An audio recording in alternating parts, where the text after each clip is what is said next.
Students, we'll start with the next topic, that is sound waves or longitudinal waves. Okay, now if you remember in the previous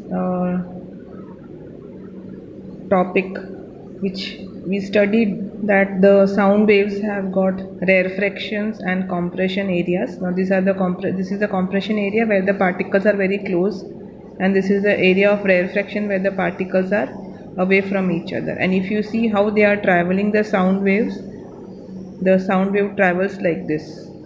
Okay, the sound also travels like this. That means these both are parallel to each other.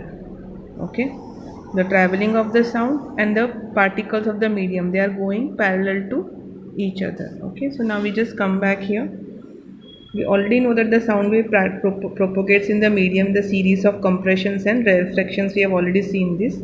Now these waves are known as longitudinal waves. In these waves, the longitudinal, the individual particles, the medium of the medium, they move in the direction parallel to the direction of the propagation of the disturbance. Okay, so the particles and the sound both are parallel to each other. The particles do not move from their place, but they simply oscillate. That is what we have seen, that the one particle, it goes here, it exerts force on that next particle, and it again comes back. So this is, they just oscillate like this. Okay, from this position, then the next particle will oscillate like that. The oscillations go on and they travel. Okay, so they simply oscillate back and forth. So they go like this, they come back, they go like this, they come back. Okay, this is how the sound wave propagates. That is why the sound waves are known as longitudinal waves. But there are other type of waves which you are going to study in the higher class, that is known as transverse wave. Now here in transverse wave, what happens? The oscillation is up and down. So this particle will go up and down like this. Okay, about their mean position.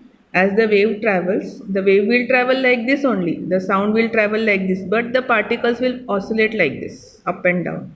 Okay. So transverse wave is such particle where the individual particles move about their mean positions in the direction perpendicular to the direction of the wave. So here the sound travels like this, but the particles are perpendicularly oscillating. While in longitudinal waves, what happens? The sound is also traveling like this and the particles are also oscillating like this. So both are in parallel direction. In transverse wave, what happens? Sound travels like this, but the particles are oscillating up and down perpendicular to the sound wave. Okay. Now light is a transverse wave that we will study in the higher class. Okay. Now we go to the characteristics of a sound wave. Now for studying the characteristics of a sound wave, we have got frequency, amplitude and speed, which we are going to see one by one. Okay. First we will see a graphical representation of the sound wave. Okay. Now in graphical representation of the sound wave, we have got density and pressure areas which change as the sound wave moves in the medium. Okay, so we have seen compressions. Compressions are the where the particles are crowded to each other, they come together. Okay, now this compression is represented by a peak where the compression is maximum. Okay, just turn the page. See, this is the graphical representation of a wave. That is which wave? Sound wave. Now here if you see, this is a wave. Now here this region is known as the peak region.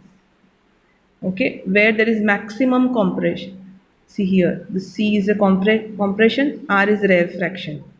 Okay, so these regions are the compression regions, the C. While if you can see, here is a valley region, this. Okay, where the particles are very away from each other. You can see the particles are away from each other. So this is a valley. Okay, this is a rarefaction area. So here this is a compression area, this is a compression area, while this is a rarefaction area. Okay.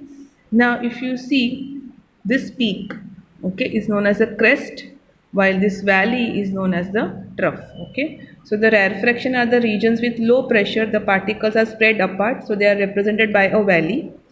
So peak is called a crest and valley is called a trough. So peak is the compression area, crest is the compression area, this is the compression area, while the trough is the rarefaction area. Okay, now the distance between the two consecutive compressions, so that is this and this or this and this, that is called as the wavelength. This is one wavelength. Okay, this is one wavelength, this is one wavelength. So somebody asks you what is a wavelength, you can tell it is a distance between two consecutive compressions or distance between two consecutive rare fractions, that is this and this. This is also lambda, this area. This is also lambda. This is also lambda, that is the wavelength. Okay, wavelength is represented by a Greek letter lambda. Okay, and the unit is meter. So if you want to find out the wavelength, you have to find the distance between the two crests or distance between the two troughs. Okay, and it is the symbol is lambda, that is a Greek letter, and the unit is, because it is a distance, so it is measured in meters.